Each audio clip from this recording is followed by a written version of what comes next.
Hello student, welcome है आपका हमारे YouTube channel Uttarakhand education diary में। तो आज हमारी उत्तराखंड सामान्य अध्ययन के अंतर्गत समूह क परीक्षा के लिए क्लास 33 होगी। इसके पहले की क्लासें अगर आपने नहीं देखी हैं तो आप प्लेलिस्ट में जा कर के इन सभी क्लासेस को जो पहले अपलोड हुई हैं देख सकते हैं। यह क्लासेज विगत सन 2000 से 2019 के बीच में उत्तराखंड में जितनी भी समूह क परीक्षाएँ हुई हैं उनमें जो प्रश्न पूछे गए हैं सामान्य अध्ययन के अंतर्गत उनकी यह क्लास है। यह क्लास आपके लिए आगामी आने वाली समस्त समूह गौ परीक्षाओं के लिए काफ़ी महत्वपूर्ण होगी। तो चलिए शुरू करते हैं आज की क्लास को। हमारा पहला क्वेश्चन है हवाई जहाज़ के ब्लैक बॉक्स का रंग कैसा होता है? तो ऑप्शन ए इस प्रश्न का राइट आंसर हो जाएगा। इसका ऑप्शन ए यह नारंगी रंग का होता है ब्लैक बॉक्स। अगला प्रश्न है शीशा संचायक बैटरी में किस अम्ल का प्रयोग किया जाता है? शीशा संचायक बैटरी में तो ऑप्शन बी सल्फ्यूरिक अम्ल का प्रयोग किया जाता है। ऑप्शन बी इस प्रश्न का राइट आंसर हो जाएगा। अगला प्रश्न है पंच शब्द का प्रयोग किस खेल में किया जाता है?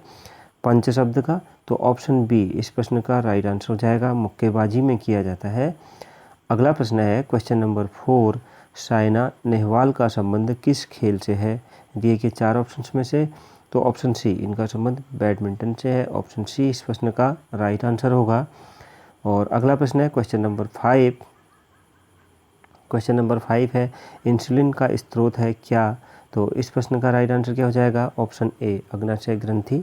ऑप्शन ए इस प्रश्न का राइट आंसर होगा। अगला प्रश्न है क्वेश्चन नंबर 6 मलेरिया रोग किसके द्वारा फैलता है? तो ऑप्शन सी प्रोटोजोआ के कारण फैलता है। ऑप्शन सी इस प्रश्न का राइट आंसर होगा। अगला प्रश्न है क्वेश्चन नंबर 7 फैजी किसके दरबार में रहते थे? तो फैजी किसके दरबार में रहते थे? ऑप्शन बी अकबर के दरबार में रहते थे। अगला क्वेश्चन है क्वेश्चन नंबर 8 चार मीनार कहाँ स्थित है? तो ऑप्शन सी हैदराबाद में स्थित है। ऑप्शन सी इस प्रश्न का राइट आंसर होगा। अगला प्रश्न है क्वेश्चन नंबर 9 काफ़ी महत्वपूर्ण प्रश्न है। क्वेश्चन नंबर 9 अभिनव बिंद्रा का संबंध किस खेल से है? तो ऑप्शन ए इनका संबंध निशानेबाजी से है। ऑप्शन ए इस प्रश्न का राइट आंसर होगा। क्वेश्चन नंबर 10 है क्वेश्चन नंबर 10 लोहा का शुद्धतम रूप कौन है? तो लोहे का शुद्धतम रूप कौन है? तो ऑप्शन बी पिटुआ लोहा। ऑप्शन बी इस प्रश्न का राइट आंसर हो जाएगा। अगला प्रश्न है क्वेश्चन नंबर 11 मलेरिया रोग शरीर के किस अंग को प्रभावित करता है? मलेरिया रोग शरीर के किस अंग को प्रभावित करता है? तो इस प्रश्न का राइट आंसर हो जाएगा ऑप्शन डी तिल्ली। ऑप्शन डी इस प्रश्न का राइट आंसर होगा। अगला प्रश्न है क्वेश्चन नंबर 12 रग्बी फुटबॉल के प्रत्येक पक्ष में कितने खिलाड़ी होते हैं? रग्बी फुटबॉल के प्रत्येक पक्ष में कितने खिलाड़ी होते हैं? तो इस प्रश्न का राइट आंसर हो जाएगा ऑप्शन सी 15। और अगला प्रश्न है क्वेश्चन नंबर 13 काफ़ी महत्वपूर्ण प्रश्न है नाव दौड़ किस राज्य का लोकप्रिय खेल है? तो किस राज्य का है? ऑप्शन डी केरल का लोकप्रिय खेल है। ऑप्शन डी इस प्रश्न का राइट आंसर होगा। क्वेश्चन नंबर 14 मृच्छकटिकम नाटक के लेखक कौन है? तो मृच्छकटिकम नाटक के लेखक कौन है? ऑप्शन बी शूद्रक है। ऑप्शन बी इस प्रश्न का राइट आंसर हो जाएगा। अगला प्रश्न देखते हैं। अगला प्रश्न है महावीर किस राजघराने में पैदा हुए थे? तो महावीर किस राजघराने में पैदा हुए थे? ऑप्शन ए यह छत्री राजघराने में पैदा हुए थे। क्वेश्चन नंबर 16 गुरु गोविंद सिंह का जन्म कहाँ पर हुआ था? तो इनका जन्म कहाँ पर हुआ था गुरु गोविंद सिंह जी का जन्म? ऑप्शन सी इनका जन्म पटना में हुआ था। ऑप्शन सी इस प्रश्न का राइट आंसर होगा। अगला प्रश्न है थॉमस कप का संबंध किस खेल से है? किस खेल से है? तो ऑप्शन बी इस प्रश्न का राइट आंसर हो जाएगा बैडमिंटन से है। ऑप्शन सी और ऑप्शन बी इस प्रश्न का राइट आंसर हो जाएगा बैडमिंटन से। और 18वां प्रश्न है बास्केटबॉल खेल में प्रत्येक पक्ष में कितने खिलाड़ी होते हैं? 18वां प्रश्न है कितने खिलाड़ी होते हैं? ऑप्शन सी 5 खिलाड़ी। ऑप्शन सी इस प्रश्न का राइट आंसर होगा। देखते हैं अगला क्वेश्चन। अगला क्वेश्चन है क्वेश्चन नंबर 19 इकेबाना क्या है? इकेबाना क्या है? तो ऑप्शन सी फूलों की सजावट की एक जापानी पद्धति है। ऑप्शन सी इस प्रश्न का राइट आंसर होगा। अगला प्रश्न है रणछोड़ शब्द किससे संबंधित है? तो रणछोड़ शब्द किससे संबंधित है? काफ़ी महत्वपूर्ण प्रश्न है।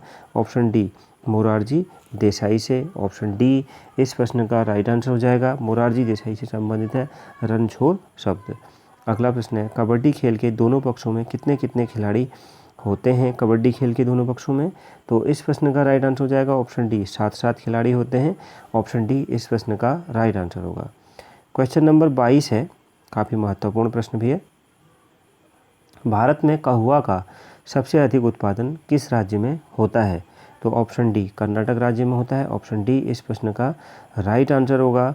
और अगला प्रश्न है क्वेश्चन नंबर 23, हाइड्रोक्लोरिक ब्रेक किस सिद्धांत पर कार्य करता है?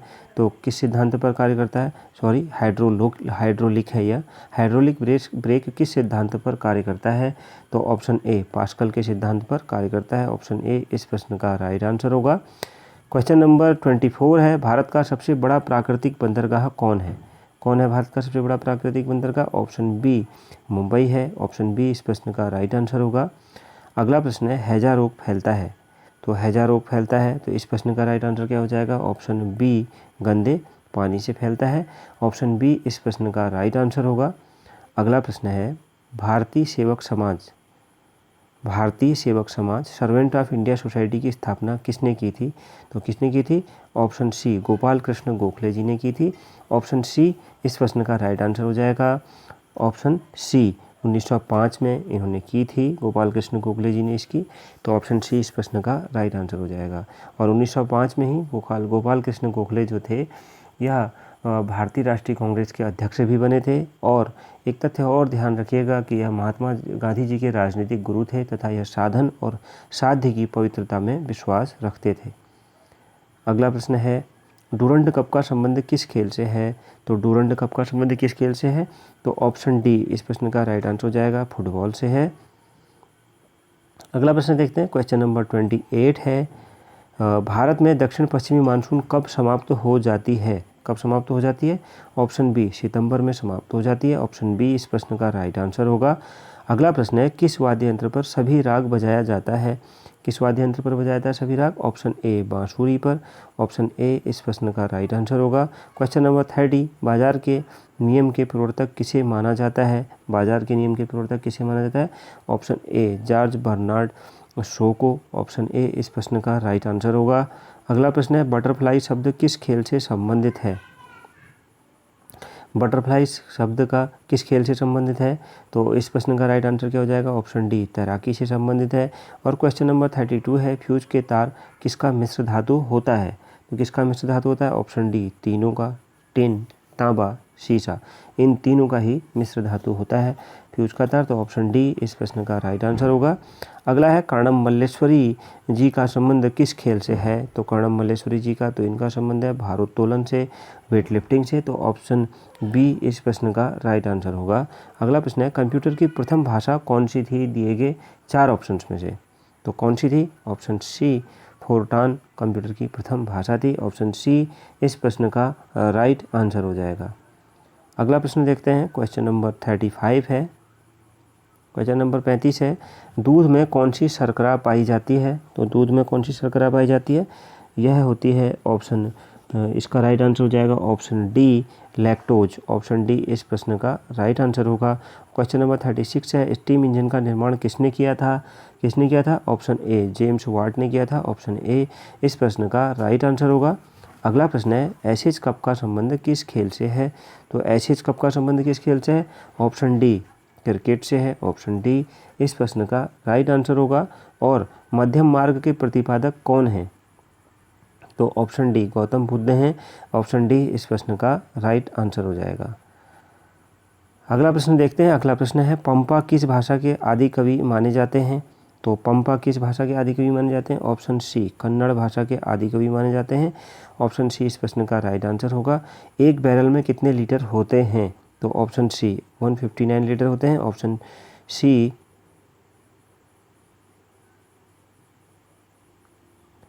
सी इस प्रश्न का राइट आंसर हो जाएगा। 159 लीटर होते हैं एक बैरल में। और क्वेश्चन नंबर 41 है। क्वेश्चन नंबर 41 है, सबसे बड़ा भारतीय कुरंग कौन है? तो सबसे बड़ा भारतीय कुरंग एंटीलोप कौन है? तो इस प्रश्न का राइट आंसर क्या हो जाएगा? बारहसिंह। ऑप्शन ए इस प्रश्न का राइट आंसर हो जाएगा। Option A. अगला प्रश्न है क्वेश्चन नंबर 42, संतोष ट्रॉफी किस खेल से संबंधित है? तो ऑप्शन ए यह फुटबॉल से संबंधित है। ऑप्शन ए इस प्रश्न का राइट आंसर होगा।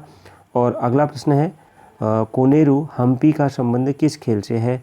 तो कोनेरू हम्पी का संबंध किस खेल से है? ऑप्शन बी, इसका संबंध शतरंज से है। ऑप्शन बी इस प्रश्न का राइट आंसर होगा। तो यह थी हमारी आज की क्लास। आपका स्कोर क्या रहा कमेंट बॉक्स में ज़रूर बताइएगा। मिलते हैं नेक्स्ट क्लास में। Thank you very much.